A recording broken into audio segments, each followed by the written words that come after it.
And here we are. Welcome to another Highfalutin Ski Bum podcast. It is your pals, Mario and Brian. Mario, what's going on, man? Hello. The summer heat broke and I'm feeling a lot better. Yeah, it's finally starting to break. I think it was like 90 some degrees today. And, I'm getting sick of this. This is all just nonsense. July was the hottest month on record. Global warming's taken over. I'm done. I'm officially done with this nonsense. It was like walking on the sun last week. And I tell you what, when the orange dude comes up to you and says, dude, it's really hot out. It's fucking hot, especially in Jersey. For the orange guy to complain, that's bad. Yeah, you don't want that orange guy complaining. He will be president, though, soon. So, That's respect right. to the orange guy, the Oompa Loompas, that whole crew. They're crushing it. So it's a good year for them. 2016 is their year, the year of the orange man. You're the orange man. That's right. The silent hero of the race relations. I believe the Chinese New Year this year is the year of the orange, isn't it? Orange lives matter. That's all I Orange gotta lives say. matter. That's for sure. That's right. We're the Oompa Loompas in this whole thing. Right? Orange lives matter. And actually, speaking of Oompa Loompas, today, rest in peace, Gene Wilder passed away. I know. I love Gene Wilder. Willy Wonka, yeah, Blazing Saddles, all those Richard Young Pryor Frankenstein. movies. Young Frankenstein, man. Yeah, he was in so many great movies. So, He's a great guy. yeah, he will be missed. So, rest in peace, Gene Wilder. SNL is married to Gilda Radner. She got taken by cancer too. She's great too. Yeah.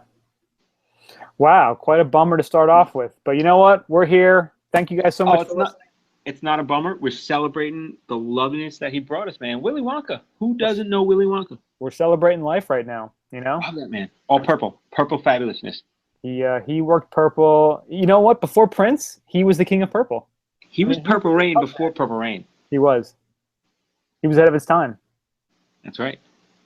So thank you guys so much for listening. You can get all of our information at skibumpodcast.com. Check us out on social media. Twitter.com/skibumpodcast, Facebook.com/skibumpodcast, Instagram.com/skibumpodcast, and please go to your favorite podcast app, whether it's Overcast or Podcast Meister or Apple Podcasts, whatever you guys like to use. Please go on there. Apple pie.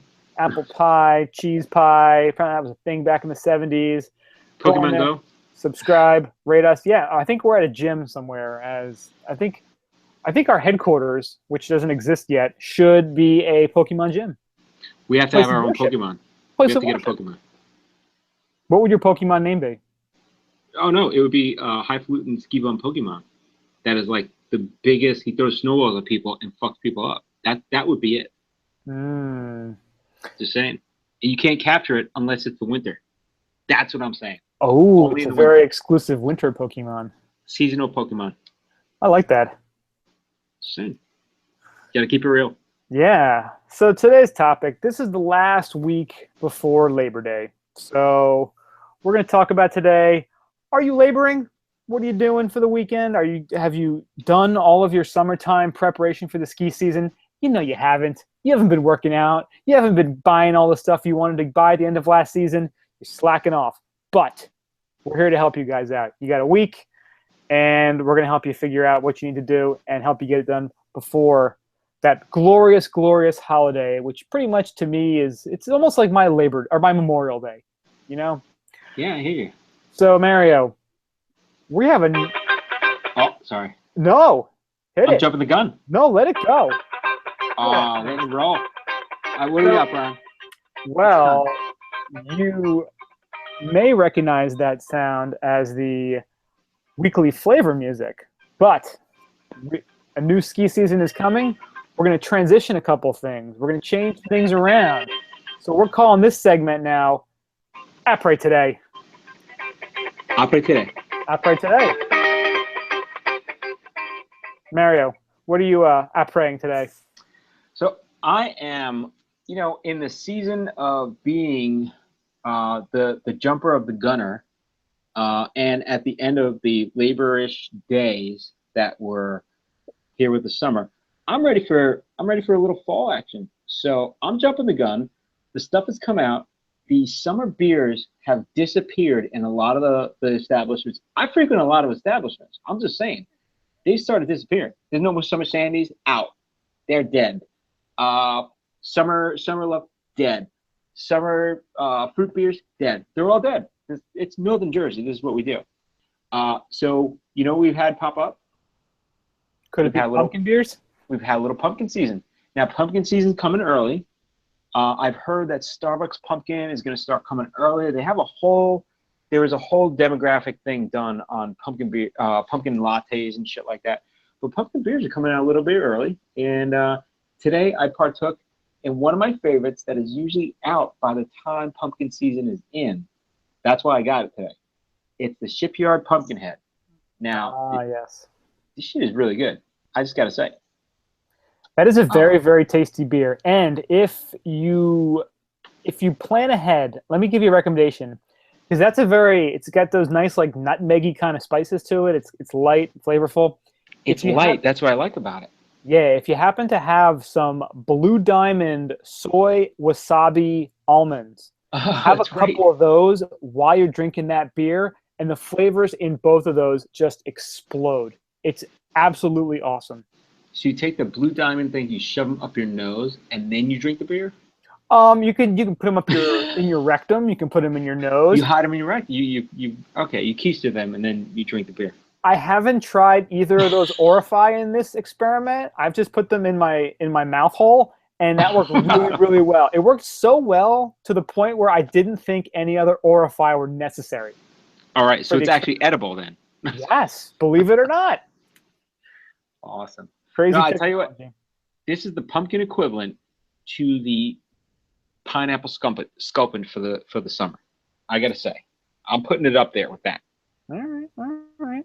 If Ballast Point made a great pineapple sculpin, you had it, Brian. It was freaking awesome, right? If they made a pumpkin sculpin, I'm thinking it would taste like this. The Shipyard, hard to find because it sells out. They don't make a lot of it, and it just sells out. And then you go in the middle of the fall, and you're like, oh, I'm gonna have a Shipyard. Like, yeah, we're out. Yeah, that's my biggest problem with the pumpkin beers is that you start seeing them at the end of July now. I saw Oktoberfest and I saw the Ballast Point, whatever that like Scottish ale, that pumpkin one they have out. They had it at the end of July, and you're like, it's 94 degrees out. I don't want a goddamn Oktoberfest or a pumpkin beer. And then I've been at liquor stores the week of Halloween and like, oh, I'm gonna grab some pumpkin beers, and they look at you and laugh like, oh, we haven't had those in like a month. It's like, then the breweries are fucking up then. Whatever they're doing is wrong. They got to stop doing it that way. It's just like they already have Christmas shit out. You might as well have the Christmas spice. You might as well send fruitcakes to everybody, Stolens, the whole thing. I'm drinking, my weekly flavor is fucking eggnog. I'm having a delicious big old pint glass of eggnog in the 94 degree weather. Makes perfect sense. Why not? It's like a milkshake. My weekly flavor next week is going to be Jaeger tea with a Stollen. How about that? Ooh. That sounds good, right? Last year, lingering on the shelves of Aldi in Rutland. They have to be cut open so that they get staler. It's freaking awesome when they get like really stale. Delectable. Do you remember the one time a couple years ago when we were skiing up at Mount Snow, and it was like mid to late February, and they had the Shipyard Pumpkinhead on draft? They're like, we just have it. And I'm like, did you get that on sale somewhere? Because there's no way there should be pumpkin beer floating around in mid to late February. So you just tapped it, which means you forgot about it for about 6 months. Well, they were aging it, maybe. I don't know. Oh, that's just a new way to coin it. It's just basement aged Pumpkinhead beer. Dude, Shepherd and the Knucklehead just got Dogfish 120. They got a 6-toll of it. They're aging it for 5 years. They're putting out, if you look at their website, they're putting out that they're opening it in 5 years because they had it after 5 years of batch. They said it was phenomenal. It changes the whole flavor. Well, we'll look forward to that in 5 years now, won't we? Assuming we're all still here. Or next year, if somebody has some. I got to tell you, I have 3 bottles of 3-year-old Dogfish Head 120 floating around in my fridge right now. All right. When I come over next time, some of that shit's going to be gone. I just got to say it right now. We can celebrate it. Or we can, I'm going to keep one for the 100th episode. Dude, you know how I'm going to drink it with? Beer. You know how I'm going to drink it with? Beer Cat Tang. I'm going to shout out to Beer Cat Tang. What's up, Beer Cat Tang? They posted today, Hetty Topper on Instagram, little kitty cat drinking. I love that cat, man. Nice. Oh, that cat. Yeah, I saw their someone posted recently with the new brewery that opened up in Stowe, the new Alchemist brewery. They have a cheese. They have Chetty Topper. It's a cheddar cheese made with Hetty Topper. Oh, you get a How awesome does burger that with sound? Chetty Topper? Chetty Topper. Chetty Topper burger? Chetty Yeah. Topper omelet? Chetty Topper everything. All right, so my weekly flavor, as you mentioned earlier, is the Ballast Point Pineapple Sculpin, which is a lovely IPA, a little bit of pineapple flavor to it. It's light. Well, I mean, for 7% IPA, it drinks light, but it packs a bit of a punch there. But it's tasty. It works in the summertime, but it works pretty much any time of the year. It drinks real light, but I Yeah. tell you what, I gotta say, hands down, best beer of the summer. The Pineapple Sculpin? Yeah. You know, If I'm rating summer beers that only come out during the summer or only have come out in the summer that you've seen, that's my hands down favorite. I don't know if that beer is only a summertime beer or not, but I mean, I'm not taking away the title you're giving it. I'm just saying I think that might be a new beer they're just going to make year round. But it just came up this year. I hope it's there all year round because I love that shit. Yeah, I'm going to give my beer this summer is the Traveler IPA Shandy. That beer came out of nowhere. I read a bunch of reviews. You know, I love IPAs, but in the summertime, usually you want something a little bit lighter. You want to be able to have a couple of them. And I saw a review, found it at the liquor store, and it was so light and easy to drink. I went to a pool party over a couple weekends ago, and I brought 2 6-packs, and so many different people tried it, and they were like, "This is so good." Because again, it's an IPA. It's got that IPA flavor, that hop flavor, but it's so light and it's got that kind of grapefruity flavor too. So that's a Traveler Shandy? Curious Traveler? Yeah, because Traveler, they make a bunch of different shandies and they're all okay, but this IPA one was really, really good. It was a major standout for them. I was hooked on their for a while. It was either their IPA or their Pale Ale. I loved it, and then of course I couldn't find it for a while. But yeah, I like their stuff. Yeah. It's very good stuff. Where are they out of? They're out of Burlington, Vermont. Boom. Yeah. What else is out of Vermont? What isn't out of Vermont? That's amazing. What aren't we going to get when we're in Vermont? So I promised somebody, unfortunately, I've drank myself out of Hetty Topper and Sip of Sunshine.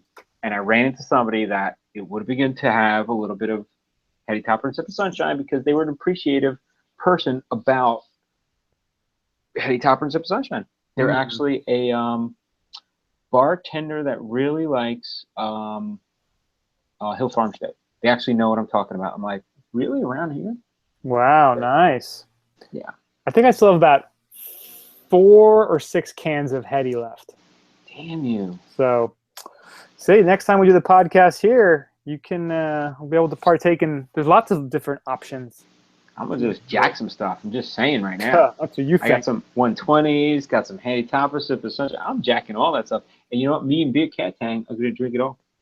With your car on blocks, hopefully Beer Cat Tank can travel to your car because they ain't going anywhere. Beer Cat Tank can run, can jump, can do all sorts of shit. What can't Beer Cat Tank do? That's right. That's right. Hetty Topper, no problem. So we're going to add another cute little segment this week, and we're going to call it Frank's Bean of the Week. Yeah, Frank the Tank. Frank the Tank. Another shout out to Frank the Tank for giving us all kinds of great information this week. And we're calling it Frank's Bean of the Week, and we're going to call it right there, Beige. Green Crack. So if any of you people live in states where cannabis has been legalized, there is a particular strain. It is a sativa strain called Green Crack. And don't the name fool you. Really nice name. I like that. Pure cannabis. Few strains compare to Green Crack's sharp energy and focus as it induces an invigorating mental buzz that keeps you going throughout the day.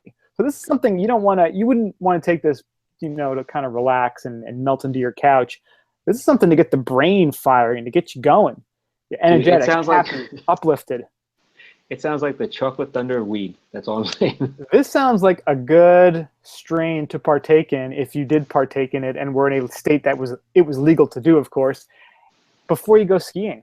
This seems like it would be gets you a little fired up, happy, uplifted, focused, creative. If I was Bobby Brown, I would have given Me. this to Whitney Houston. I'm just saying. I like it. So, if we do end up in a state this winter that has particular legalized environment, this might be a nice strain to partake in. Is that a November vote contingent? I don't think it even has to be. I think places that we're looking at have already gone the extra mile and have the infrastructure in place to facilitate the needs of the green crack enthusiasts. I like your style. Just saying. I like the cut of your jib. So Frank the Tank, thank you again for this little tip. Frank, I like your bean. Frank your bean. This little nugget has definitely been implanted into the old Ski Bum's brain, and we will use it wisely. Use it wisely. All right, so now on to the main topic of the day. Oh, we got a little ski news. Did I say main topic? Jesus. You said main topic. We got a little ski news. You can't rush us. This is a slow rolling machine, man. Seriously, dude, you are absolutely right. Yes. So. And you know what's slow rolling? So we're talking ski news. So first off, we got NOAA's official fall and early winter outlook for the USA. Have you taken a look at this lovely document? It's awesome. It spells fabulousness for the whole world of skiing. Yeah, it's looking pretty good. So what they're saying is, this is the fall and early winter in the U.S. and they're saying that fall begins to them and to us as well September 1st, and it ends on December 1st. And they're saying that there is a 55 to 60% chance of La Nina this fall and winter, which is actually down a bit. They were saying 80% early on, but now it's dropped down to 60%. But that's all right. We're not going to worry. And it's saying that results in above average snow in the Pacific Northwest, which is what they are calling for this fall and early winter.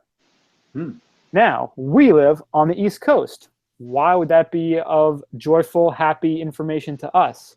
Well, we'll give you a little teaser. We may be heading out there later this year. So that's why we are excited about that.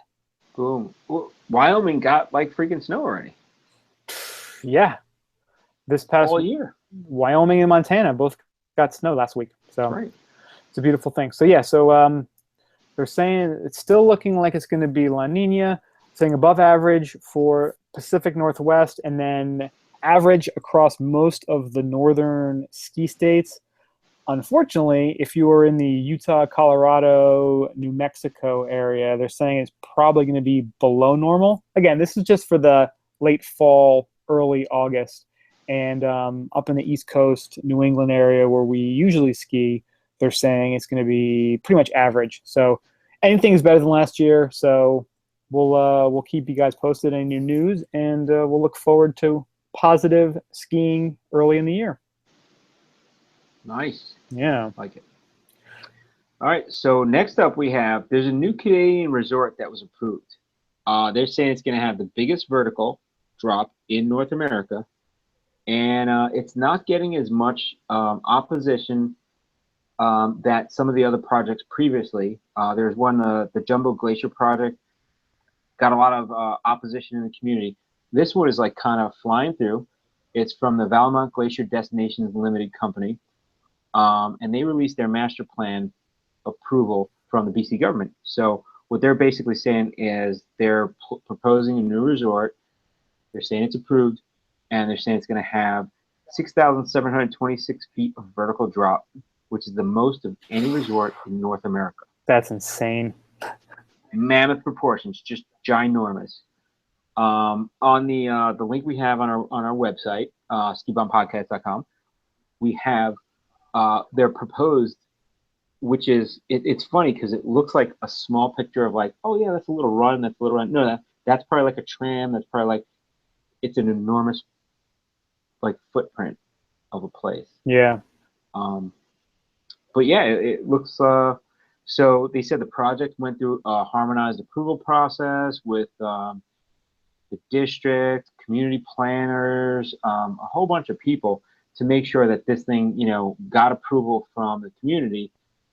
as well as everybody that wanted this to happen. So they actually said they did it in a way that like didn't piss anybody off. There's nobody like, screaming about it. Well, there's probably one or two, because you always get one or two that are just pissed off at everything.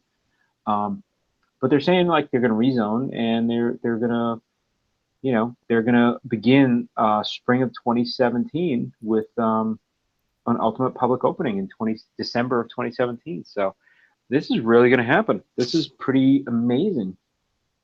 Yeah, I'm surprised it will. That's as the amount of time they are going to need to get this open. It seems like a massive project.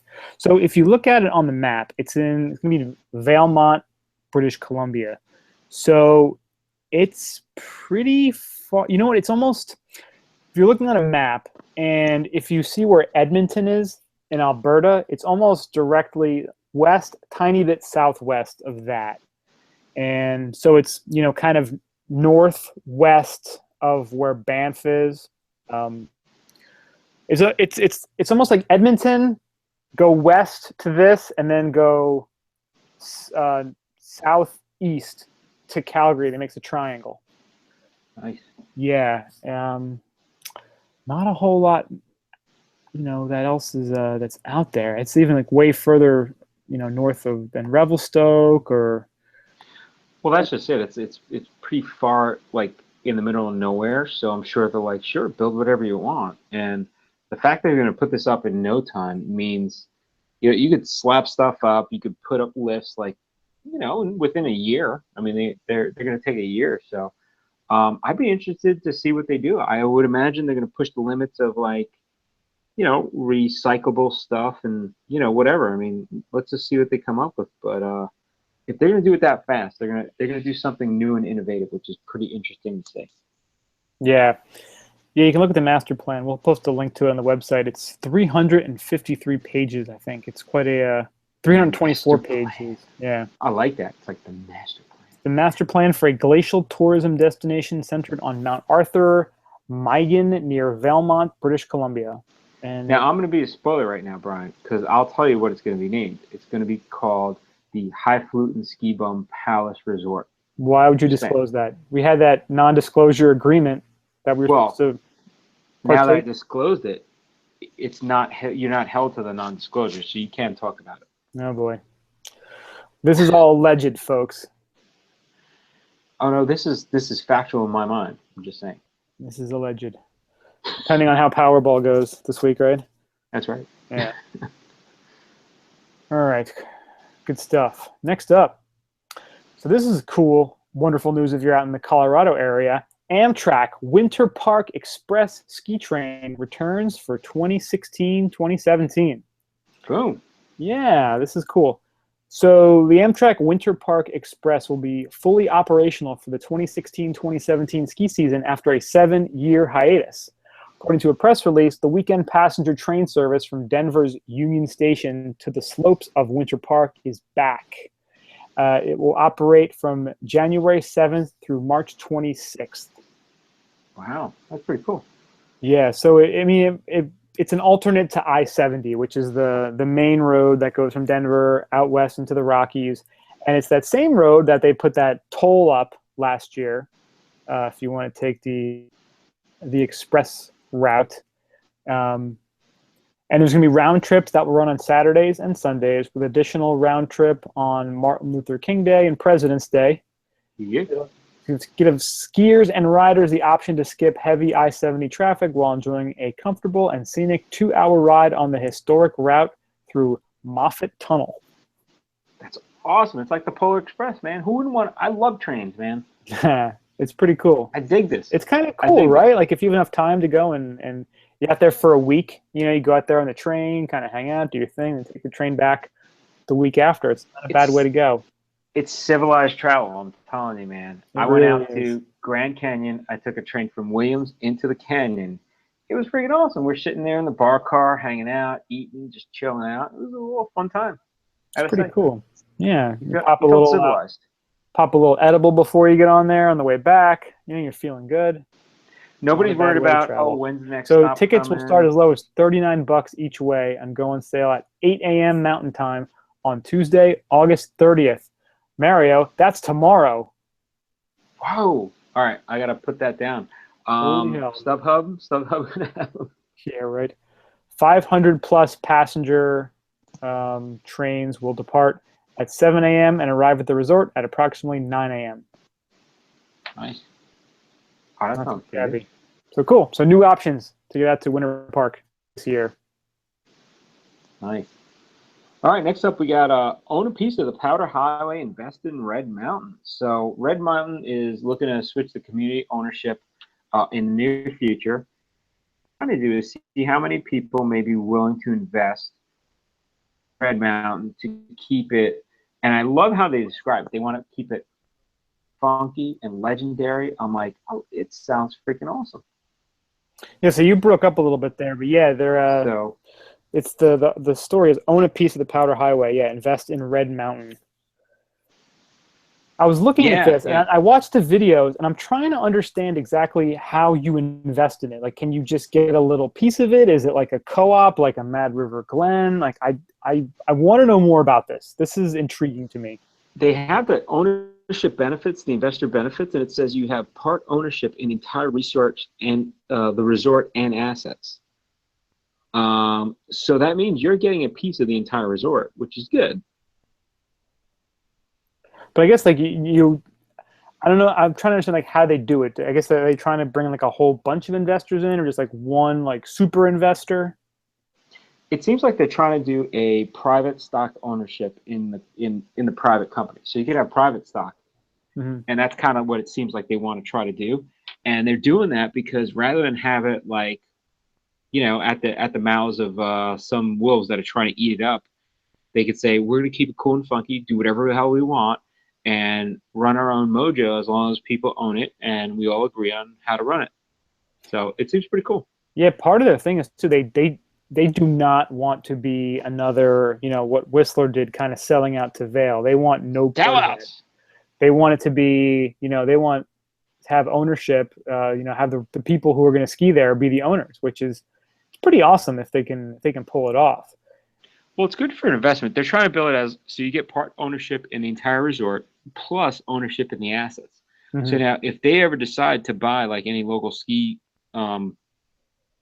resorts or equipment or anything like that or real estate, that's all part of the ownership that you've invested in. So I kind of like this idea of doing this.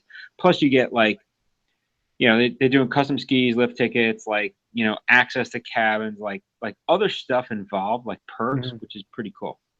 And the videos of the town itself, I mean, it looks so awesome. It does look really cool. And I was trying to figure out, like, so how did you actually get to it? And if you're in the U.S., you'd have to fly into Spokane, Washington, and then take about a 2.5 to 3 hour car ride north to where it is. I mean, it isn't that far up into British Columbia. It's pretty far south. But, I mean, the town itself looks dynamite, like just absolutely, picturesque. A really cool little town. Obviously, a lot of amazing places, nature in the area with the mountains and the forest and everything around it. And one of the things that's kind of cool, and I just thought of it as you brought up, that when you purchase ownership of this, you get the resort and the assets. What if they found like crazy amounts of oil or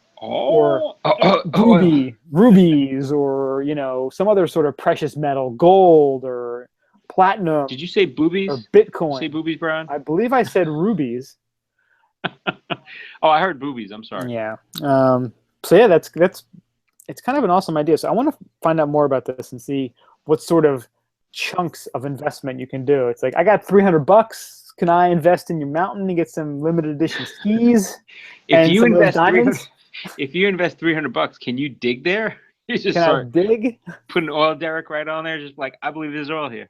Be like, as a partial owner, I believe we should grow weed here too.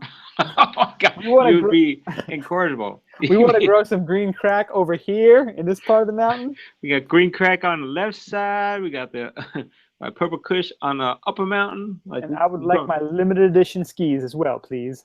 Can you imagine instead of tree skiing, you got weed skiing? Just saying. I'm just saying. I don't know how that would work in the wintertime, though, unfortunately. You need a greenhouse because it's gonna be too cold for the plants. Greenhouse, we dome it. We dome that shit. Like And if there's rain, you how are you dome gonna it. ski? How are you gonna ski in your dome? Oh no, it's a clear dome. It's see through. What if Superdome, man. What if the domes were park features? So you can ski over where they're growing the weed. Dude, we'll just do Jedi shit. We'll have force fields. How about that? Even better. Even better, right? Even better. And what we'll do, you know where else that Amtrak from Winter Park will go? Right up here. I wonder if they're going to have a dispensary car for the Winter Park Express. That would be epic, man. Have like a train that goes coast to coast, train travel, and that's where you got to get like Congress to pass like you're only allowed to sell weed on trains. People be like, I'm on the Amtrak, man. I got my ticket. As long as you're connecting through a state that has legalized cannabis, you can buy it on the train. Amtrak would be worth billions. I'd say trillions. Trillions. Trillions. It'd be great. All right. And now, the last topic of ski news for the summer. This was a cool story that Outside Magazine put out, and they talked about the 10 most, the top 5 and the bottom 5 most livable ski towns. I saw this list. It's still boggling my mind. Yeah, it makes a lot of sense as you read it up. So here's the least livable, and now they're talking about, the cost of living and housing demands and the ability to find housing. So they're saying least livable. Number 1 is Aspen, Colorado. Damn. One of the most expensive towns in the country, vacation spot for super rich assholes. So they're saying the super rich assholes that we want to be. Let's put it in context. That's what we aspire to. They're saying the median home sale price was $2.6 million. The median. Damn. Freaking bananas. Which is probably like a 400-foot like bungalow. It's a condo, yeah. 400 square foot condo, a bungalow. That's the median. And they're saying that the average rental price is $1,400, and then the vacancy of rental markets is less than 1%. How about if you house it? See, then it's really cheap. I'm telling you, they got to look more into that because that seems like a dynamite service. That's a ski bum deal. Yeah. Number 2, Jackson, Wyoming. One of our favorite places. Love that fucking place. Median home sale price, $1.025 million. Shout out to Tommy Moe. You go, Goldie. Tommy Moe. Your average rental price is $1,500. Damn. Yeah. Next up, number 3, Ketchum, Idaho. So pretty much where Sun Valley is. It used to be Smith Optics and Scott Sports. That was their headquarters. That's where they were out of. They've all moved out to Salt Lake City because they pulled the Whistler. Or to live there. So they pulled the Whistler? They pulled the Whistler. Median home sale price there, a modest $945,000. Damn. But the average rental price, $1,800. And this one I found very surprising. Number 5, Stowe, Vermont. Yeah, blows my mind. Beautiful little mountainy Stowe, Vermont, home of Hetty Topper and the Alchemist Brewery. They're saying that the median home sale price, $427,500. So way more reasonable than any of those other places. But very close to Mad Taco, which I'll reach out. Shout out to you guys, Mad Taco. Make a Mad Taco. Mad Taco is great. And also the burrito place, Atzlan. Yes.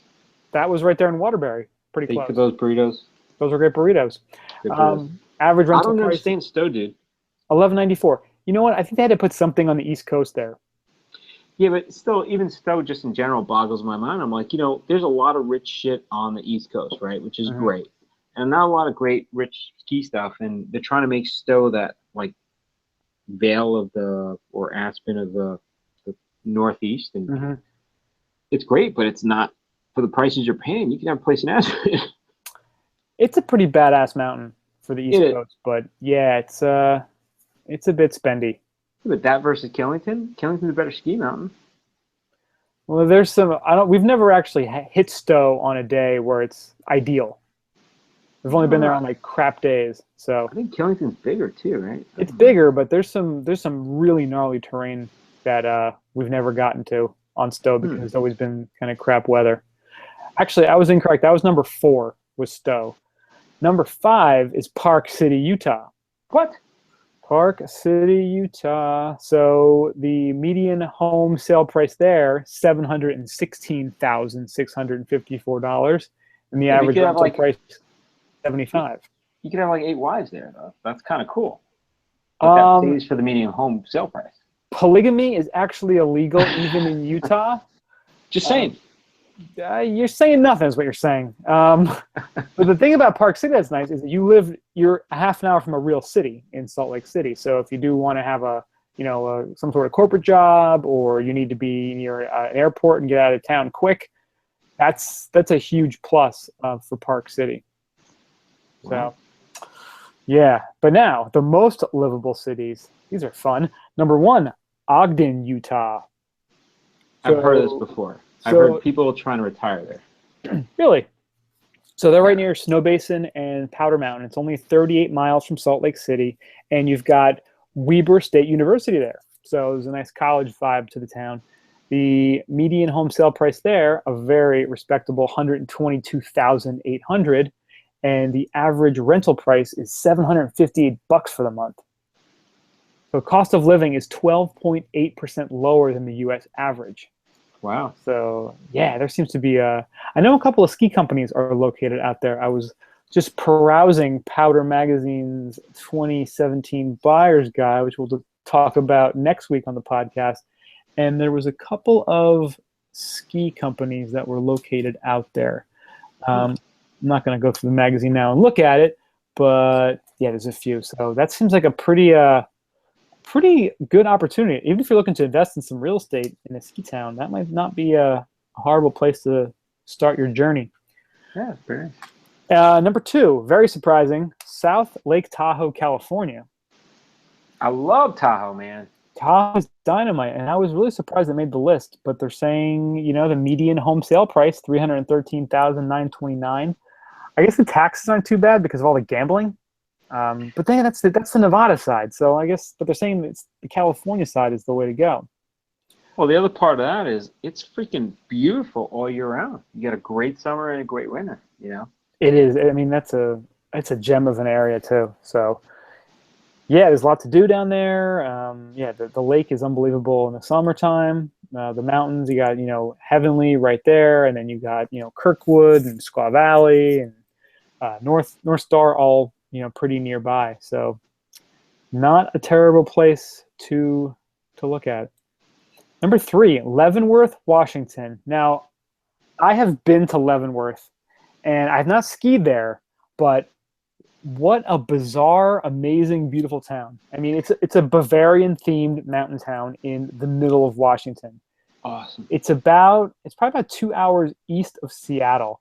And I mean, you go there and you feel like you are in Germany. I mean, the architecture, the way everything is styled, it's unbelievable. Even if you go to a gas station, the signs where it shows the price of, regular or premium or whatever, it's all done in that sort of Bavarian typography and styling. The gas station, it's unbelievable. It's so cool. Great food, great beer. I mean, the views are unbelievable. There's a couple of ski resorts right in town, and I can't say enough about it. It's absolutely unbelievable. It's a real gem of a place. And let me just say, this is Leavenworth, Washington, not Leavenworth, Kansas, which is the home to the big prison. Spot on. Good thing you pointed that out. Just want to point that out because the other Leavenworth that's a whole ways away in Kansas. So not a whole lot of skiing in Kansas these days. Just saying, like you're not going to go there and get jacked. Just saying. Very important to point that out. Median home sale price there, $251,838, and the average rental price, $892. So, nice. And last but certainly not least, Durango, Colorado. Sounds like you're a goddamn cowboy out there, doesn't it? It sounds pretty dynamite. And now Durango is one of the most, southern mountain towns in Colorado. But I guess, part of the nice thing about that is that you have in the summertime a lot more things to do. Access to the some other southwestern states, mountain biking, tubing, and just just beautiful scenery year round. Nice. So median home sale price there, $368,590. Not cheap, but relatively reasonable compared to Aspen and the like. And the average rental price, $1,068. Wow. Yeah. Durango sounds like one of those places like you're expected to get shot at some point, but not die. Like you're just gonna get shot. Like there's stuff going on. Yeah. And I did it again. That was actually number 4, not number 5. Number 5 is a place that we know quite well, Ludlow, Vermont. Yeah.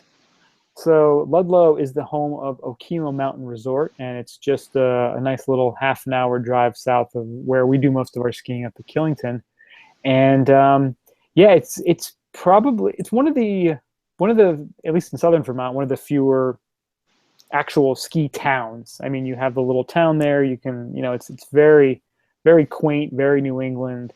A bunch of good restaurants there, good bars, great beers available, and great little town. So they are median home sale price $211,352, and an average rental price $683.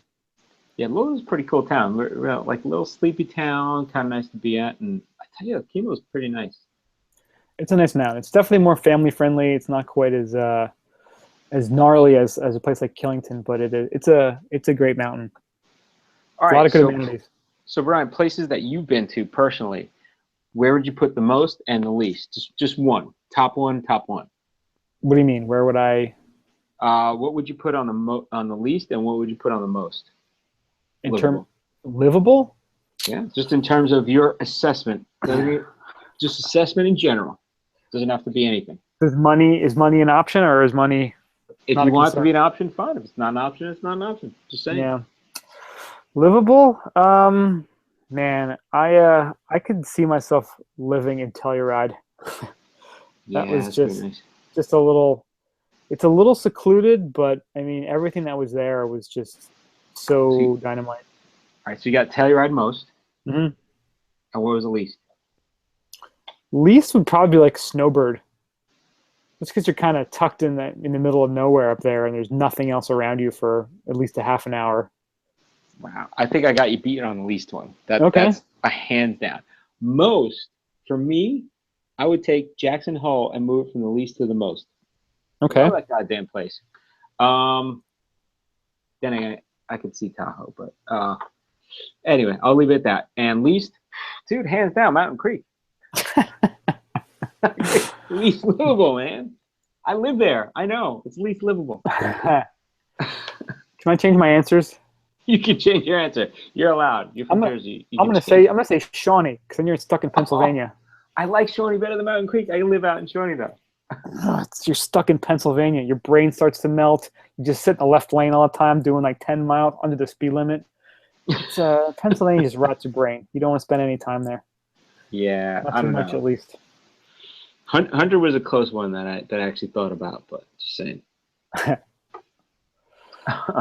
Yeah, so good stuff. So that wraps up the ski news for the week. So now, on to our main topic. So Brian, what do we got for our main topic? We're calling it "Are You Laboring?" Huh? It's that time of year. Yeah. Summer's over. Labor Day is coming. It's coming in just a week. So it's hanging on by a thread, by the little fingers. It's hanging on by a thread. And we've been talking about it, all the preparation, time to get ready, buy the stuff you need. Have you been doing it? Have you been on top of this? I don't know. You probably haven't been, let's be honest. You've been slacking, you've been going to the beach, you've been drinking too much tequila and watermelon mixed in your thermos, drinking it all day, passing out on the beach. I know, I'm looking at you, I see you. So now is the time. You got a week.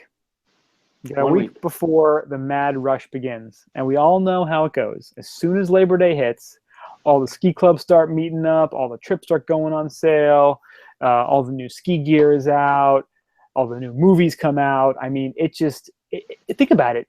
There's only 4 months left in the year. You know, like everything happens so fast now. So now's the time. You still got a week. You can make it happen. I can sum it up in 3 words, Brian. Sum it up. You've been served. You've been served.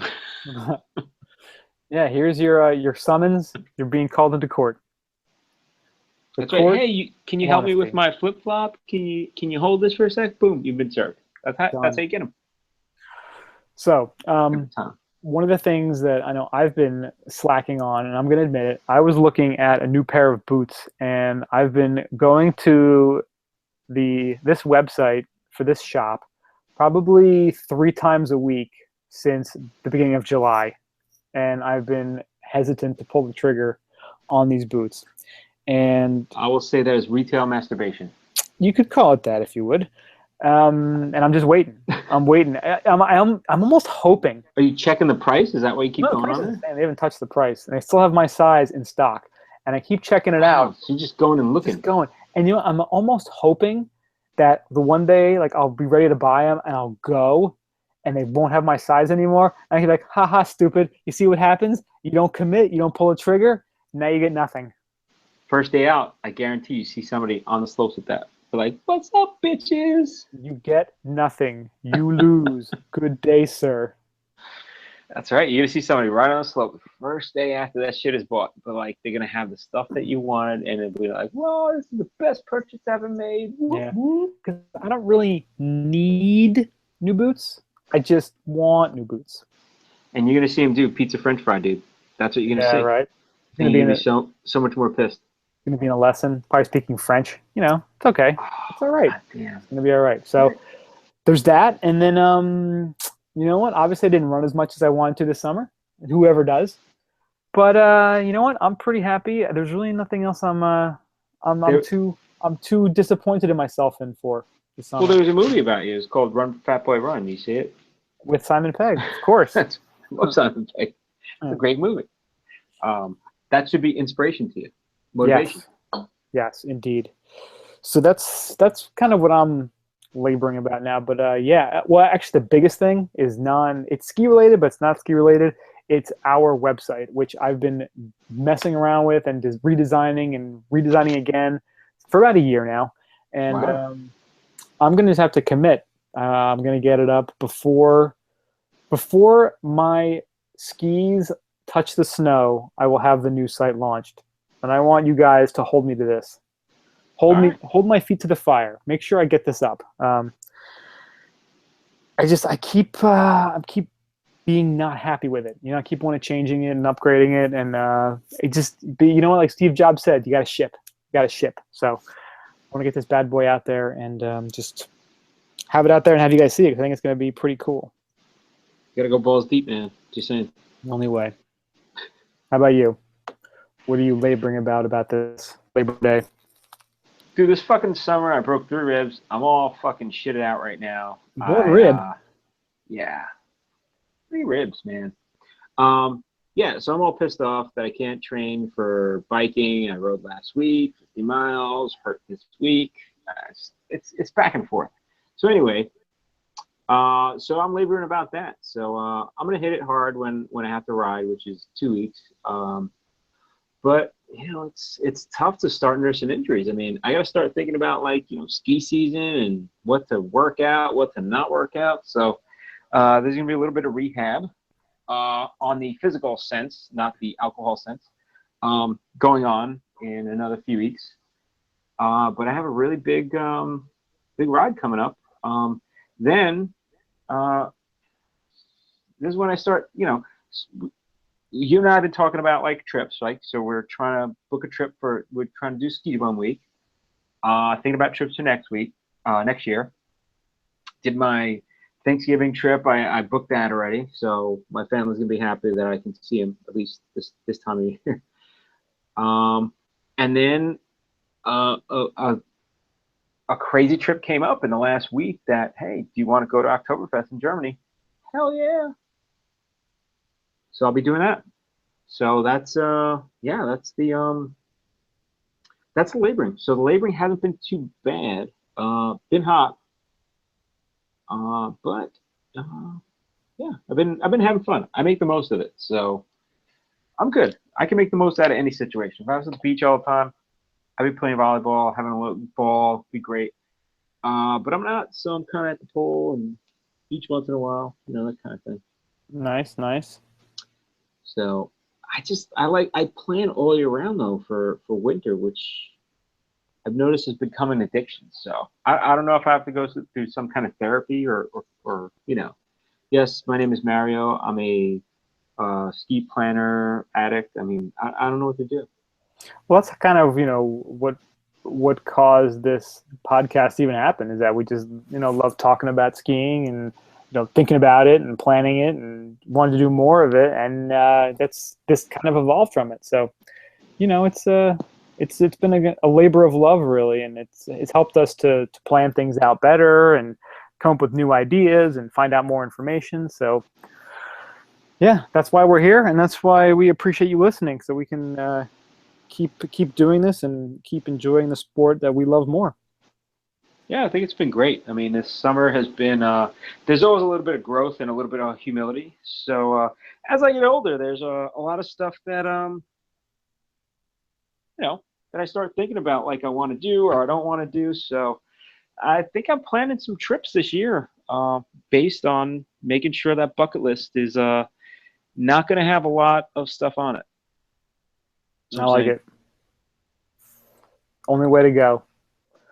So yeah, so we're gonna, once the summer ends this week and we get back into things next week, we're gonna start getting back to the old style format of the podcast, where we're podcasting more often, the two of us in the same room with our real equipment. So yeah, the summer has been kind of we've been slacking off. We'll admit it. We were bumming it this summer, but we were really bumming it this summer, which is it's all right. It's the summer. We're gonna step it up more. We're gonna have our more defined, concrete topics, and giving you guys the podcast that you deserve. So we're psyched. We hope you guys are too. Summer's ending, and it's time to start thinking about snow again. Yeah, I think we gotta. So Brian and I, we were talking before. We're gonna come up with some ideas and intentions and commitments for the next year, and some of them are gonna be like doing the podcast on regular intervals, that kind of stuff. But I think we need to start committing to like some other stuff that would make this a more colorful podcast. So we'll talk about that and surprise you guys and make things happen. Absolutely. So yeah, guys, please keep following us and spreading the word. skibumpodcast.com, twitter.com/skibumpodcast, facebook.com/skibumpodcast, instagram.com/skibumpodcast, and please go to iTunes and Stitcher and Overcast and subscribe, and please rate us. We'd really appreciate it.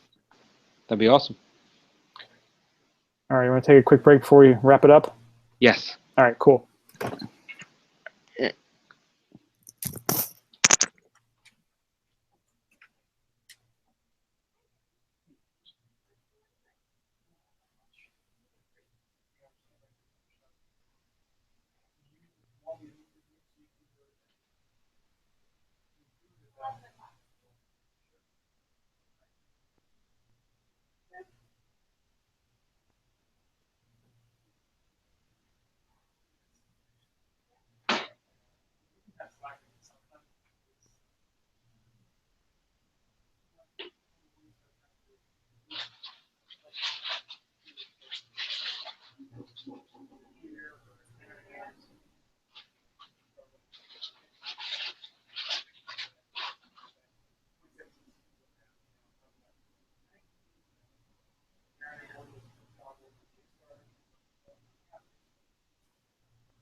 All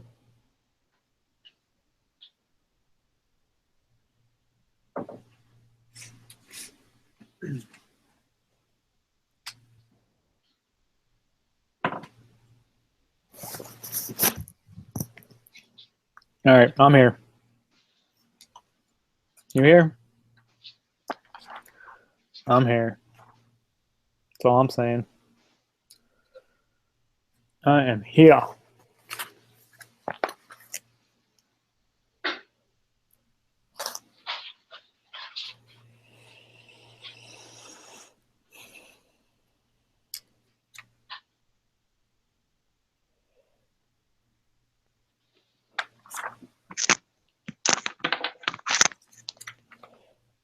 You back?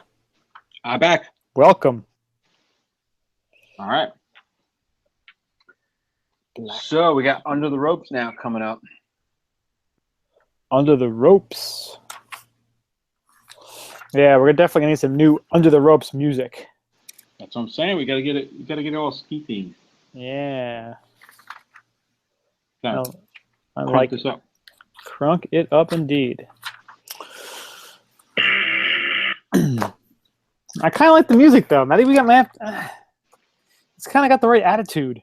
For Under the Ropes, we can keep it, but for the opera, I think we got to do a little more aggressive. Maybe the main main topic is it's a little shaker. Mm-hmm. I don't know. We'll have to play around with it. Yeah. Maybe Ski News. That's not the right music. Just saying. I like it seems like backcountry, kind of like outback kind of shit. It's a little honky tonky. Little honky tonk. Yeah. You might be able to change that.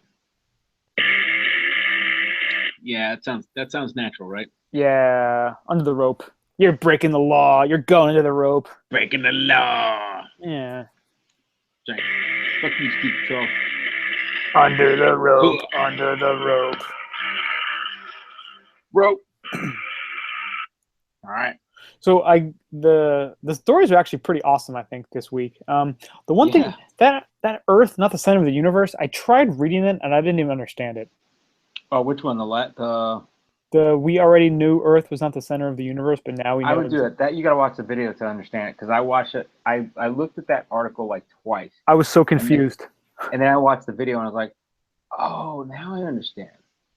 It's really fucked up, but they're actually saying they've mapped out the universe and they know where we fit in the universe, which is going to be bullshit in like 2 or 3 years anyway. So yeah, I wouldn't even do that story. We'll skip that. Okay. All right. The rest though are pretty good, because Burning Man starts. Was it this week? It's going on right now, right? I think it's going on now, right? I think it is. What I'd really love to do, which I could substitute for the where we sit in the planets, if in Florida some guy knifed another guy over a goddamn golf game. That's gold right there. Sounds like Florida. Florida. That's what Florida do. Florida do. Slow play on a golf course leads to a man getting stabbed. Love that. Then they have the Starbucks secret menu item. Might be the perfect breakfast. It's like oatmeal with coffee. It just sounds gross. I don't know about that. That could be pretty good. Oh, you're a Starbucks dude. I mean, you might like that story. Dude, I had that. Well, it wasn't at Starbucks, but that nitro coffee. You know, dude, that was so good. Nice. Oh my god! Apparently, a bunch of the Starbucks are starting to have those now, but I haven't seen it there yet. I haven't been to a Starbucks in like a month, so. Oh wow! I'll have to check it out. So Burning Man started yesterday. They have a live stream available on sfgate.com, so you can watch the playa live, which is kind of cool. Oh wow! Yeah. All right. Victor sent a story. Daily News, of course. Georgia elementary school teacher plays slavery game in a class with one black student, and they basically were rolling dice to see who owned each student. It's fucked up. Oh Jesus! Where was this? Georgia? Georgia. It was like an Underground Railroad like game. It was just fucked up. Oh my god. So Victor's funny. He puts, "Mommy, guess who I bought and sold in class today?" Oh, Victor and your non sequiturs. Victor's just fucked up. Adorable. Route 66, first solar highway. They're putting solar panels on the roadway. It's pretty fucked up. I love it. That I would look at. I don't know if we could talk about it. It's going to get probably too many by that point. Oh, yeah. You know, a lot of stuff. And then the Australian man that put acid, like actual burning acid, in the sex club lubricant. Ooh, that's like some 7 shit right there. That is some fucked up shit. Oh, no, maybe it's the warming liquid. Just keep going. No. This is fucking eroding away your anus. Yummy. Or your cock or your pussy, whatever it's in, it's just eroding it.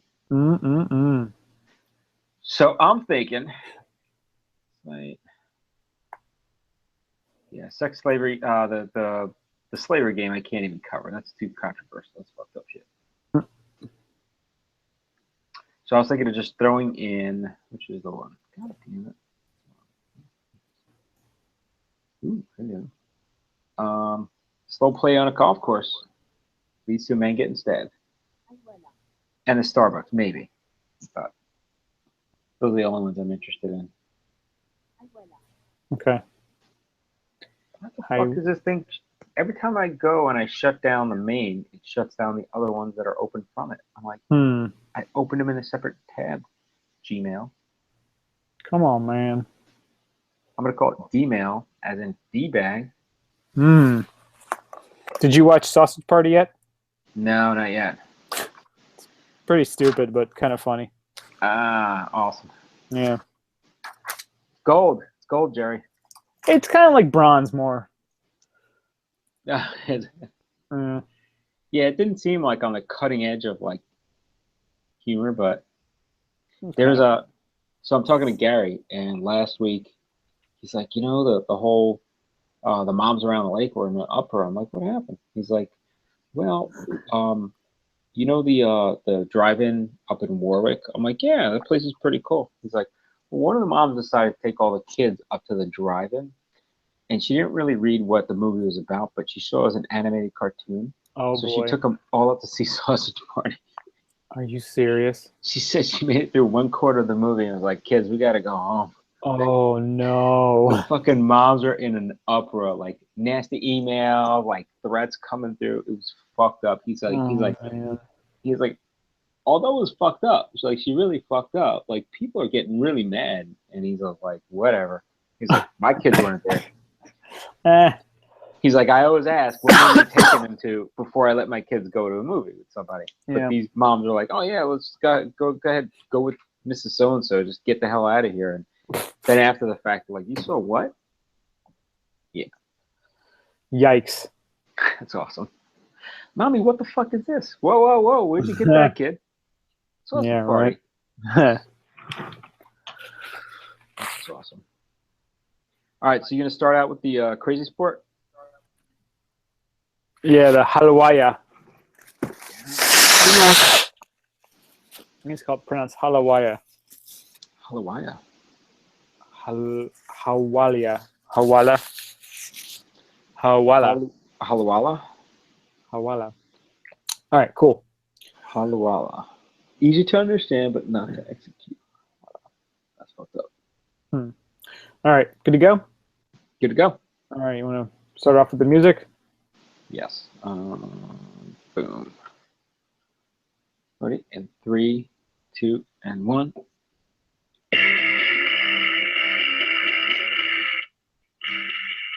There it is. Now it's time for what used to be called Around the Horn, but is now called Under the Ropes. Boom. That's right. We're changing things up for this season. So, first off, this story is from Wired Magazine, and it is inside the crazy quote-unquote sport where rich kids drift and crash SUVs. Say what? Yeah, so this is, the sport is called Hawala, and I wouldn't even dignify it with a name, but it's pretty wild that they have a name. So what the key is, you get your SUV up to 100 miles or so, then jerk the steering wheel back and forth to get your ride rocking. And then to do it right, you'll end up on 2 wheels, and if you're really good, you'll see smoke pouring from the tires. And if you mess up, what do? Do you like just flip? That's the best case scenario, really. Be sure to keep your hand out the window using your fingers indicate which gear you're in. Hit fifth, and you might win. Awesome. Yeah, so this is this takes place in the land of sensible thinking, the Middle East. And these rich kids, yeah, just they cruise around in their kind of like older SUVs. This started back in Saudi Arabia in the 1970s and has spread to the United Arab Emirates, Qatar, and Oman. And but yeah, wealthy teenagers, innocent bystanders, all kinds of people have died in doing this. Wow. And it's pretty much just, yeah, rich kids who live in a desert and have too much money and nothing else to do, so they cruise around and do this. That's pretty nuts. Yeah. Well, that's kind of like, you ever see the enduro races where like these guys are going flying through like some like dirt roads or whatever, and they have like people all on the side. They usually do it in the UK and like other countries where it's like a very popular sport. Mm-hmm. I never understand why those people are standing there. Like, you're gonna get mowed down. Oh, like the rally, the World Rally and stuff. The yeah, rallies. Right. Mm-hmm. Yeah, it's crazy. Like on a fixed course, like it's the same idea. Like, why would you stand near there? There's one video from the early 2000s where I think it was Tommy Mäkinen. He was a driver for Subaru, and you see his car kind of start rolling, sideways. It's like it's flipping, and you see this guy, and the car actually is like rolling, and then bounces up over the guy and keeps rolling. It's unbelievable. That was the luckiest dude on the planet. He's like, whoa, I'm never watching one of these again. Yeah, so Halawaya. So if you want to check out some videos, you can just throw that into YouTube and see tons of videos of what these folks consider fun. So what happens when you live somewhere? Scary now? Well, you see what happens when you live somewhere where there's no skiing? This is the kind of stuff you get into. Well, or you do it with you do the snowcats, right? You doing this with the snowcat? I wonder if like any of those like Fast and Loud or any of those car modification shows, if they had like a whole season dedicated to modding snowcats. Ah, little neon on, little low ride and snowcat. Maybe like drop like a couple of like dragster engines in there, and maybe like dip the tracks in gold. So you got the gold cat tracks. Gold cat tracks. That'd be kind of nice, right? Be badass. Yeah. You want to really ski like ultra rich? You ski on gold. I like that. Way to go. All right, so next we have, there have been leaps and bounds in modern science, and researchers developed an edible food packaging made of milk. So if you're lactose intolerant, this wouldn't interest you. But if you're not lactose intolerant, this is a great idea. So what they've done is they're trying to replace plastics with a, I guess it's an environmentally friendly, good for you packaging. It's a wrap that's biodegradable, sustainable, and edible. And basically what it's made of is the proteins found in cow milk. So they actually create this almost like a plastic, and it's like a wrap for food. I think it's great because you could just basically take it out and just eat it. Although one of the things I have about this is one of the reasons you wrap stuff before you ship it out is because you have contaminants that you don't want to get in the stuff. So you don't necessarily want to eat the packaging. You want to still take it off and throw it out, but still good that it's like biodegradable. It's food. Yeah, it's so. I mean, it's we talked about another one of those similar product a couple of weeks ago or a couple of months ago, the 6-pack ring. Remember, it was made of. Yes. I think it was made of like seaweed or some bio. Oh, it was the residue from beer production. So that's what it was. Yeah. It was a malt of the mash, and they got it and they made it into those rings. Yeah, which made perfect sense because then you're not really wasting anything. It's biodegradable. It can be eaten. So this is kind of another step in that direction, which is pretty cool. So yeah, they mentioned the cereal box or the cereal bag inside the box. So there you don't have the contaminants because you have the box there, but you could probably eat the wrapper if you wanted to. Yeah, that'd be cool. Well, if you wash the wrapper, you could eat it. Now, if I wash the plastic wrapper that something comes in, I can't eat the plastic wrapper. Unless I really want to, try, but not recommended. Yeah, it just seems like with the direction that more sustainable products that we're moving towards, that we kind of have to move towards. It seems like this is going to become a lot more popular down the road, and it seems like we're going to look back at the amount of waste that we've used, like plastics and styrofoams and other materials, and just be like, wow, we were really stupid back then, weren't we? Oh yeah, I mean, I tell you what, I talked to some of my friends, and they're like, yeah, I get Prime here and there every week. I get Prime delivery and stuff like that. I'm like, do you realize how much like packaging there is and stuff? And they're like, no, what are you talking about? Like it's greener. I don't have to take my car anywhere. I'm like, it's really not greener because there's a shit ton of like cardboard and other stuff that has to get recycled after you just get your delivery of like toilet paper and some other bullshit. Um, I don't know if you get deliveries and stuff, you take everything out of the packaging and you put the packaging to the side. It is like 10 times the volume of the stuff that you just ordered. It's crazy. There's a lot of stuff there, yeah. So, and then you have like brand new box, like a brand new box comes, ships your stuff, like, oh, that's great, it's a brand new box, and you get it. What are you gonna do? Throw it in the recycling. It's like, I could just package this up and use it again. Like it's such a waste. Yeah. Something's got to be done with that. Like reusable boxes or something. I don't know. Yeah, it's I know like our apartment building, there's probably half the people at least have Prime here, and you just every day you just see tons of Amazon boxes. And again, it gets Crazy. recycled, but yeah, there is still effort required in order to take that corrugated cardboard and make it back into whatever else they're going to make it into. Well, yeah, Energy is being used, and right. It depends how they recycle it. So if they recycle it all the way, they're taking it, regrinding it up, and reforming it back into cardboard, which is fine. But if it was okay to use again anyway, like that's a shame that you have to go through and use the energy to do that again. yeah, that's definitely true. Yeah, crazy. But that's really cool, though. So hopefully we'll see this casein-based products all over.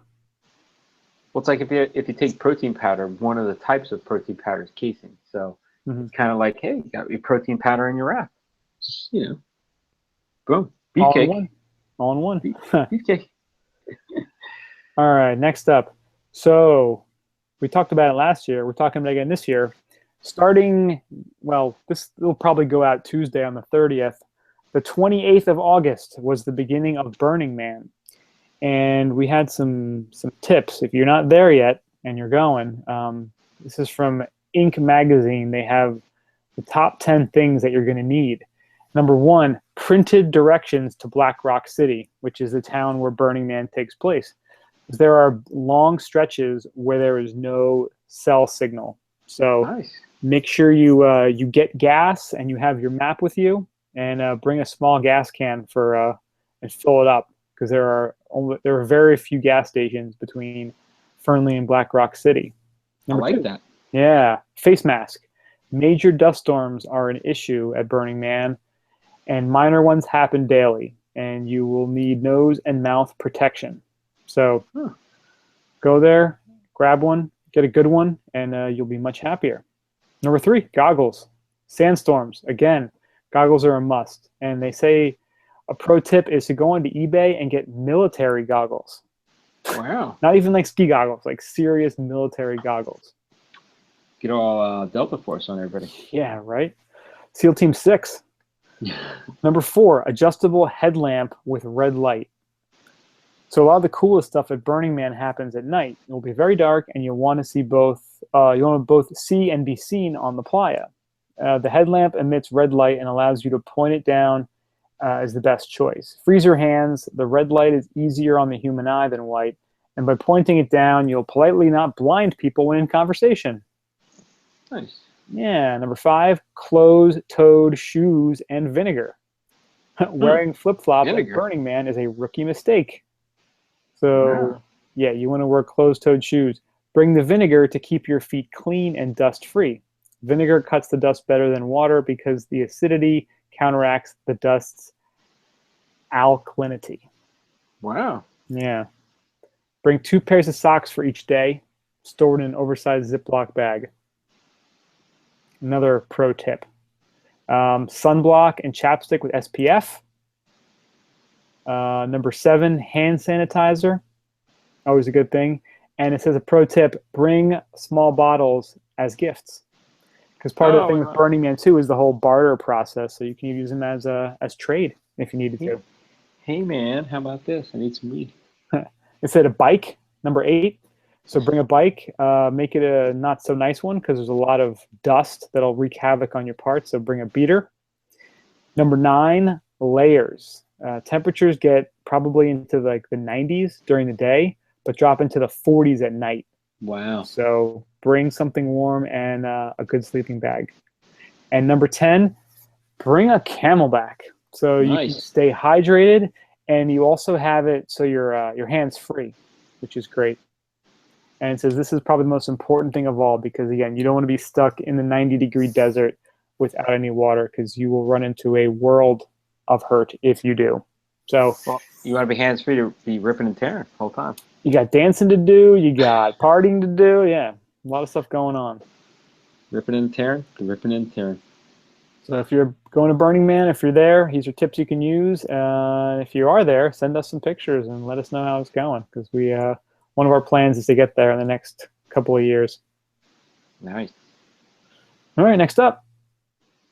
So next we have the world's largest aircraft just crashed during second test flight. Way to freaking go, science. Oh. So the Airlander 10, it can carry more load than airplanes, up to 10 tons, 11 tons, and it does so while using a lot less fuel. Unfortunately, it's already crashed into something. And you know what kind of aircraft it is? It's a goddamn blimp. Blimping, baby. It's you and your goddamn blimps. I knew you'd love this story. So blimps will always carry more than an airplane because they're just, it's just blimping. And so I think this was just a bad pod. This is what I would do if I got in a blimp. Although this is, if anybody wants to write to me and let me know how I could do this, flying a blimp is one of my, that's probably like top 1 or 2 on my bucket list. I'd like to drive a blimp. I would not like to drive a blimp in the ground like this one did, but that's kind of what it looked like. So, yeah, one of the things it talks about in this article is that they compare it to the Hindenburg, like they do every other blimp. But they say that the big difference is that the Hindenburg used hydrogen, while the Airlander 10 uses helium, which is not flammable. So there was no there's no fireball moment. Yeah, with this crash. You didn't have the Hindenburg effect. Let's just put it that way. That is for sure. Yeah. So this thing drove right into the ground. It's like, fine, just get it up. Let's carry some more shit. That's what I like about blimps. As long as you don't smush anything on the ground, you're like, let's just keep flying this thing. Then you're good to go. Let it go. Just bump into shit. That's what blimps are. That's the benefit of having a blimp. You can just bump into shit. But like, it's a blimp. Like bumper blimps. Bumper blimps. Bumper blimps. It could be like some sort of like Red Bull series. You ain't rubbing, you ain't blimping. That's what I'm saying. So like those they have those like inflatable balls you can put over your body. Have you seen those? It's like almost like your knees up. It's like one of those inflatable balls. You can kind of run into each other and crash. Oh, that's the one that you saw in the video of rodeo. No, the Russian ski slope where they put the ball down. Oh, that's right. And he went off a cliff or something like that. It's fucked up. Yeah, they do those too. They'll throw them in like a rodeo, and the bulls will smash these people around. That's awesome. Think about it. You do the same thing with those blimps. Think about like a small jet-powered blimp. Like Red Bull could have some sort of like blimp, like crashed blimp or something. Crashed blimp. Like crashed ice, but for blimps. Crashed blimps. It would be the Flugtag / crashed Flugtag blimp. I don't know what it would be. It'd be like all a mix of those. Almost like joust. Well, think about like jousting, But instead of having horses with swords, have jousting blimps. I'm in my joust blimp, just hanging out. Somebody just crashed into the side of it. Joust blimp. Just let them begin. Yeah. Finish him. That's what the blimp was practicing, finishing somebody. Yeah. Just saying. All right, next up. So we got, so this is a lovely new product from Mac Weldon, who is a designer apparently. This is underwear that has been created with the help of NASA. And this underwear, what makes it so remarkable is that it's made with actual silver. Nice. Yeah.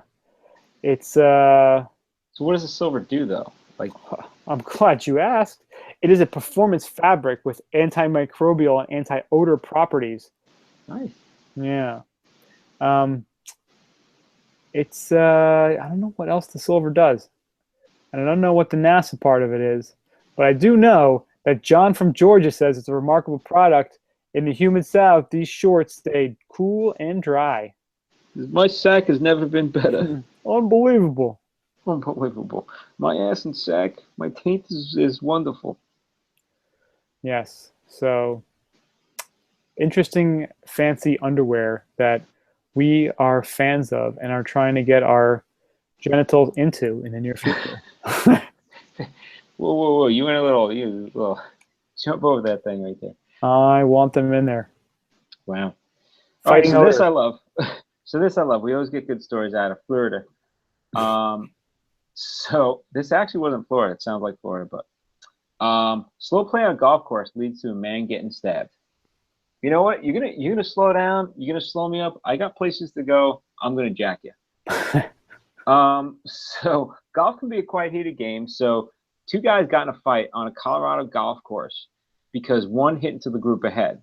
So they were slow playing. The dude was like, "Look, I'm gonna hit into that group. This is what you do. It's kind of like showing your balls." But around 8:20 p.m., a group of four golfers were playing ahead of a 61-year-old Lee Johnson and his wife. So this couple was playing and playing slow. They wanted to play through, but the group didn't want them to. So they said the fight broke out and the clubhouse was called to resolve the dispute. But around the ninth hole, the husband and wife caught up with part of the group, and they thought they'd be allowed to play through again, but the group refused. So Johnson, which is the 61-year-old man, pulled out a knife and stabbed one person. So Jesus. So he's like, "This is how we did it in the old days, son. Took out a knife and shanked somebody." So I kind of like, it's pretty messed up. It's like, whoa, whoa, you can't dismiss anybody. But yeah, victim was sent to a hospital, threatening injuries, and the old dude was taken to jail. So next time you think somebody's, I guess the old man and the old woman wanted to play through. That's what it was. So it was a twosome Apparently. coming up on a foursome, and you just shanked the next guy that was near him. Well, you know what it was? He probably popped a Cialis, and like they were like in their own two separate golf carts, and just wanted to, things were kicking in. He wanted to get off that course as fast as possible, but he paid good money to play. He's not going to leave at the seventh hole. He's going to go and play his whole 18. I like that premise. Your Honor, he was 15 minutes into his hard on, and he had to get through. He had to play through. This thing isn't going to last all night. That's shake him, honey, shake him. That's the only explanation for this. That's it. I could hear the wife. Shake him, sweetheart, shake him. Stick him like a pig. You know, I am very surprised this happened in Colorado, though. You know, you think someone would just be a little more relaxed and chill. Well, my brother sent me this tip, and he's in Florida. I was like, oh, great. This is a Florida thing. I love Florida stories because they're always fucked up. And then I read it. I was like, wow, it's Colorado. Yeah, it definitely sounds more like a Florida Man kind of headline. Yeah, I thought it was all Florida Man. But yeah, oh well. Come on, Colorado. You're better than that. Maybe not, but... All right, last and not least, sad story out of Yellowstone. So a tiny jellyfish relative is shutting down the Yellowstone River, threatening the trout. There is back a few weeks ago, a bunch of wildlife officials, noticed that all these whitefish were dying in mass, and they sent them off for testing, and they realized that there's a parasite that was killing 20 to 100% of infected hosts. Wow. Tens of thousands of whitefish were already dead, and the trout were starting to fall. Damn. And it turns out it is a parasite that is a relative of the jellyfish. Mycozoans, they're called. and they pretty much end up usually just being spores. Um, their closest relatives are jellyfish, corals, and sea. I always can't pronounce this. Anemones, And see anemones, anemone, and anemone. see an enemy, an enemy, whatever it is. Yeah, See an enemy, I think it is. See an enemy. yeah. So yeah, Are they dangerous to people though? I don't know if they're dangerous to people. I'm trying to get through this article and find that part. It says with the parasite attacks the spinal cartilage of young fish, leading to skeletal deformities and nerve damage. The youngsters Damn. often chase their tails or swim in corkscrews, hence the disease's name. Unable to feed or escape from predators, up to 90% of them die. Wow. The dead fish release large numbers of tiny seed-shaped spores, each comprising just 6 cells. And these can stay dormant in the environment for decades. They reactivate once they are swallowed by the right host, the sludge worm, an aquatic relative of the more familiar earthworm. Once inside the worm's gut, the spores deploy two small but sophisticated structures called polar capsules, which are like coiled harpoons. They launch outwards, attaching to the spores to the worm's gut, and allowing them to burrow inwards. This is some scary shit. Dude, you're scaring me reading this. I'm like, where the fuck? Really? This doesn't even seem real. Damn it, man. Yeah. Crazy stuff. Oh, nature is just horrifying when you really look into it. It's so Oh. nice being stupid. It really is, because you can just have a drink, you can go skiing, you can not think about You swim in that jellyfish. water, you wouldn't care. Oh, You could be like that dude that in Florida was like, oh no, it was Texas, cannonball, and jumped in where the gators were. oh God. It's awesome. Cannonball. You can boom. Oh, he got ate by a gator. Get him off me. Oh my God. Yeah. So I don't know. I don't know what they're gonna do about this. Like how if they can stop this or not. They might have to put the whole thing on fire. I don't know what's gonna happen. Hope. Like that river in Cleveland, right? Yeah. Or Yeah. parts of Pennsylvania that are still burning. Coal fires. Yeah. All right, so let's switch. Let's end this on a better note. Yeah. Seriously, you got to save the day. So Starbucks has a secret menu item that they're saying might be the perfect breakfast. And this is from Refinery 29, and they're saying everybody knows about like the Starbucks, like every place has their own secret menu items. So they're saying Pop Sugar broke down how to order this, and basically they're saying it's an upgraded bowl of oatmeal with steamed milk and a powerful boost of espresso.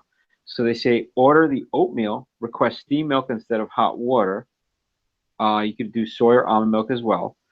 Uh, and that should come with it because usually it comes instead of water, you're doing the steamed. Mm-hmm. Then order a shot or two of espresso, and then ask the barista to put them on top. And that's it. You just put that on there, and it's basically coffee with oatmeal and a little bit of steamed milk. That actually sounds really good. Yeah, I don't, it sounds good, but it could be really gross. I guess you got to make sure it gets made right.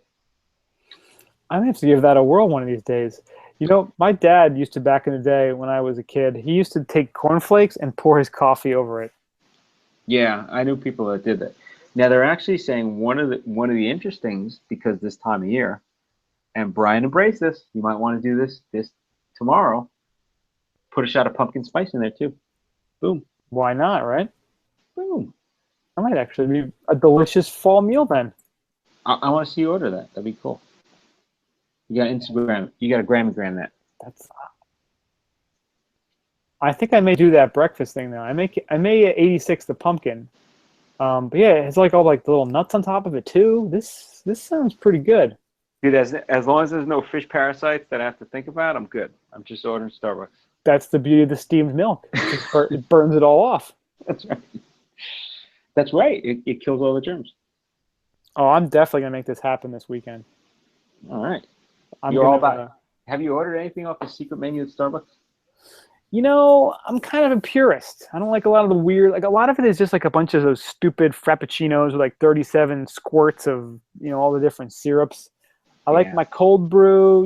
I haven't tried the cold brew nitro yet, which I really want to make sure I get my hands on. But yeah, I don't mess with a lot of that weird stuff. I kind of observe people in Starbucks, and I look at some of these people. I'm like, wow, that's the most decisive decision that you're going to make today, and you feel good that you can actually make a decision. And I'm like, it's coffee. Just what do you do with the rest of your life? Yeah, some people take their orders a little too seriously. Oh, and they give an attitude too. I'm like, you can do the order without the attitude. Sans the attitude. And the worst is when they like return stuff like, you messed this up. You put in 3 shots of vanilla. I only wanted 1 shot of vanilla. This is just gross now. Yeah. Luckily, I've never seen that. Otherwise, I would probably laugh in their face. Just drink it. I get annoyed when I have to order. I have to say more than just like, can I get a coffee? It's like, what size? Do you want soy? Do you want? I just want a fucking coffee. I just want a coffee, and I want to get out of here. And I'll pay the $3 for the coffee, which is ridiculous. Then you go to Dunkin' Donuts. They'll just pour all kinds of sugar and milk in there without even asking you. The only coffee I respect, I gotta say, is McDonald's coffee. It's $1 for any size. It's good coffee, and it's no frills. It's not bad. McDonald's coffee is not bad. Yeah. Yeah. I'm a Starbucks guy. I like their stuff. I think it's delicious. But all summer, I've been making my own cold brew. I got my little cold brew machine. Ooh. I got my beans from my local roaster here. I've grinded it up. Local beans. I like that. I got local beans, baby. That's how I do it. Shout out to Empire Coffee in Hoboken. What's up?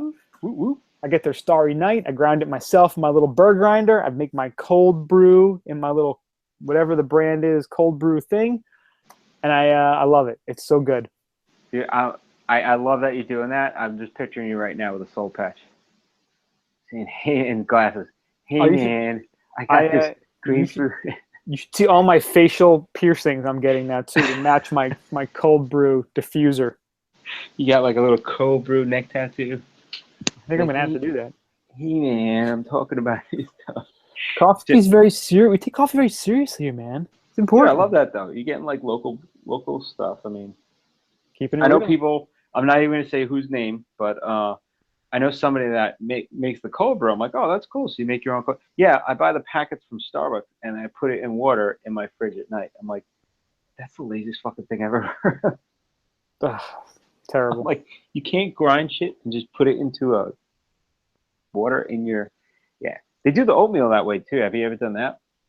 No, cold brew oatmeal. Yeah, you take the oatmeal. This has been done forever. Take the oatmeal and you put either milk or water. Usually you do the milk and you put it in the fridge and you just let it sit overnight. And then in the morning you get it. It's cold oatmeal and you can eat it like that or just nougat for a few seconds and you're good. Nice. You don't have to wait the cook time on the stove. It's just like it's cold brew. It's the same idea. It's just water just gets in there and softens it all up. I like it. I'm in. Yeah. Sounds good. It's actually easy to do. Just chuck it in there. Yeah, that sounds really good. All right, so does that wrap up the show pretty much? It does. I'm going to have to plan this stuff for, we have to do a whole food planning for the ski season. Yeah, that's actually going to be that'd be a good topic to have too. Like, things to prep ahead of time. So on a Saturday night, you don't want to go out. You can have your meal at your condo or your house. Yeah. And there are options too for breakfast. I know people that get breakfast sandwiches and just bring them up and nuke them the next day and ready to go. Oh, that's a good move too. Yeah. Yeah. So yes, this is gonna be the last podcast of the summer. So many tears are shed on our end here. Bye, Felicia. If the summer was named Felicia, I would say bye, Felicia. So we got a lot of exciting things coming up in the fall. So we're psyched. Hope you guys are psyched. We're gonna have a lot more. Go back to the old style of the podcast where we're doing it in person more often. We're going to keep doing this once in a while again as well. We're going to talk to some other people. We're going to have some cool new topics, and we're going to be getting you guys super psyched and getting ourselves super psyched for the upcoming season. There's an enormous amount of stuff that is coming up between people we've met, events going on. Like there's stuff in the planning that is going to come to fruition soon. So yes. So stay tuned, subscribe, please. Check out the website, skibumpodcast.com. Check us out on Twitter, twitter.com/skibumpodcast, facebook.com/skibumpodcast, Instagram.com/SkiBumPodcast. Go to your favorite podcast app, subscribe, rate us, and check us out in the future. And thank you guys so much for listening, and we will talk to you guys again next week. Stay high, stay fluid. See ya.